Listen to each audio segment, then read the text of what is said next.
అందరికీ నమస్కారం అండి. నేను మీ Renuka. Welcome to my beautiful life.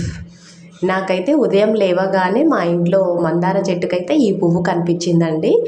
చాలా ప్రశాంతంగా అనిపిస్తుంది చూడడానికైతే దీన్ని. ప్రకృతి అంటే ఇష్టపడని వాళ్ళు ఎవరు ఉండరు కదా అసలు. చూడండి మందార పువ్వు ఎంత బాగా వికసిస్తుందో. నాకైతే దీన్ని చూస్తూ ఉంటే చూడాలనిపిస్తుంది ఇంకా ఇంకా. ఈ మందార పువ్వులాగే మనందరి జీవితాలు కూడా వికసించాలని నేను మనస్ఫూర్తిగా కోరుకుంటున్నాను.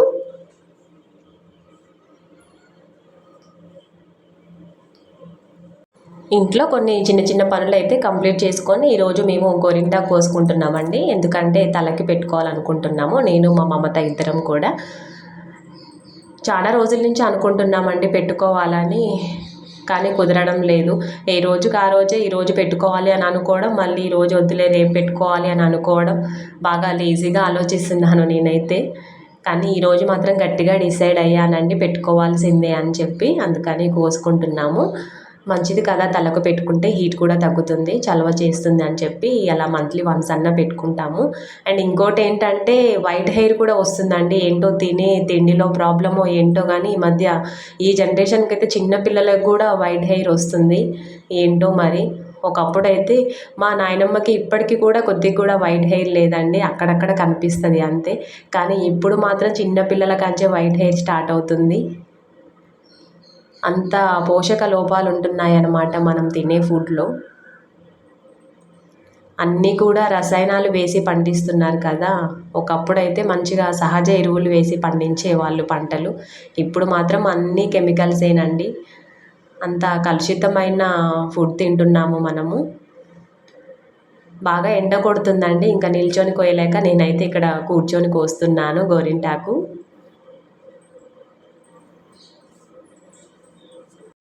గోరింటా కోసుకున్న తర్వాత ఇక నేనైతే వంట చేద్దామని చెప్పి ఈరోజు దొండకాయ కర్రీ చేద్దాం అనుకున్నాను. అందుకని దొండకాయలు కట్ చేసుకుంటున్నానండి ఇక్కడ.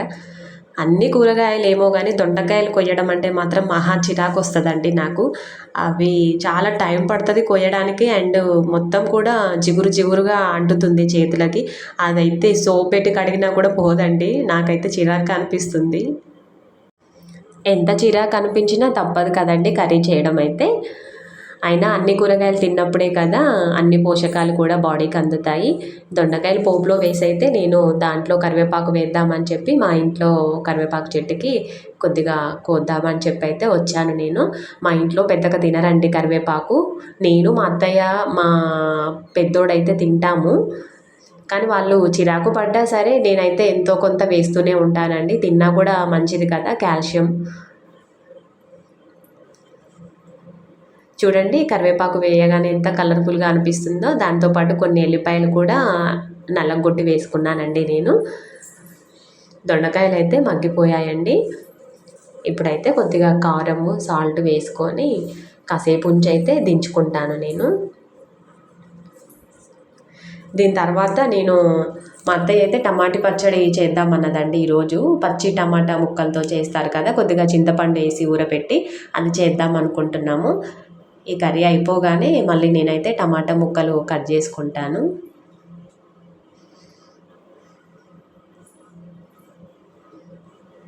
అయిపోయిందండి దొండకాయ కర్రీ అయితే ఫినిష్.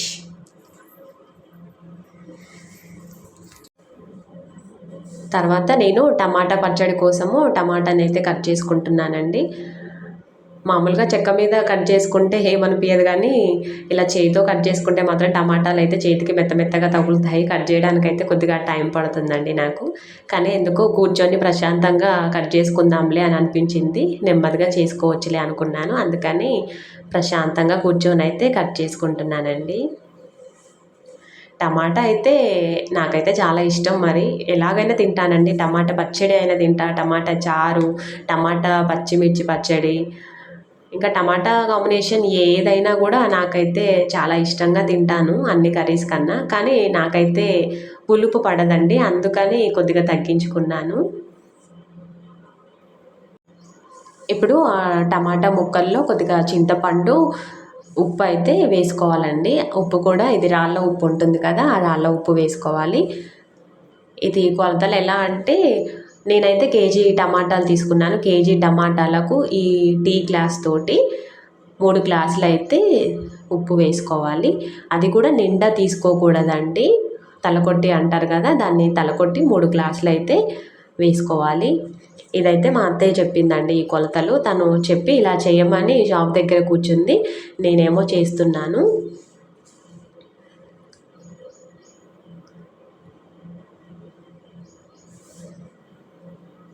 వేసేసాను కదా 3 గ్లాసెస్ కూడా. చింతపండు కూడా వేసానండి అడుగున, అది చూపించలేదు నేను. ఇప్పుడు ఆ చింతపండు, ఉప్పు, ఇవి టమాటా ముక్కలు అన్నీ కలిసేంత వరకు కూడా మంచిగా మిక్స్ చేసుకోవాలి వాటిని. చూడండి చింతపండు అవుపిస్తుంది కదా.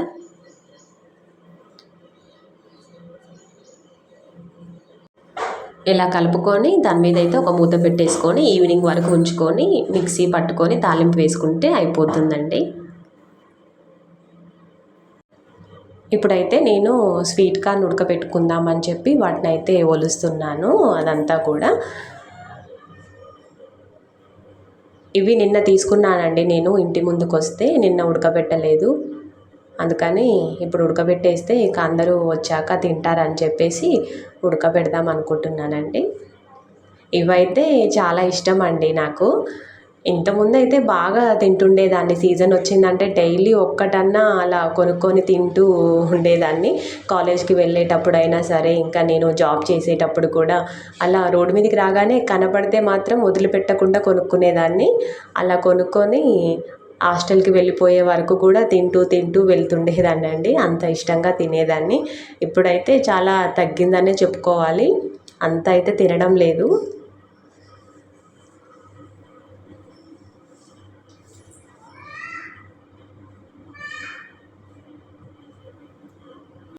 పొట్టంతా ఒలుచుకున్న తర్వాత నేనైతే వాటిని ఇలా 2 ముక్కలుగా కట్ చేసుకొని ఒక గిన్నెలో అయితే వేసుకొని ఉడకబెట్టుకుంటానండి. అవి కట్ చేయకుండా అలాగే వదిలేస్తే మాత్రము గిన్నె సరిపోదు, ఇరుకుగా ఉంటుందని చెప్పి ఇలా 2 ముక్కలుగా అయితే కట్ చేసుకున్నాను. ఇంకా మొదలైతే కాడతో అలాగే వదిలేసానండి. ఎందుకంటే అవి ఉడికిన తర్వాత ఇలాగ వేడిగా ఉంటాయి కదా, పట్టుకొని తినడానికైతే బాగుంటాయి అని చెప్పి అలాగే వదిలేసానండి. ఇంకా వాటిని అయితే నేను దాని నిండా వాటర్ అయితే పోసుకొని సాల్ట్ వేసుకొని ఉడకబెట్టుకుంటానండి. అవి ఉడికిన తర్వాత కొద్దిగా నిమ్మకాయ, ఉప్పు, కారం తగిలించి తింటే మాత్రం అబ్బా అసలు ఆ టేస్టే వేరండి. నాకైతే చాలా ఇష్టము. ఇలా చేసుకుంటూ పోతే ఇంకానైతే చాలా పనులు ఉన్నాయండి.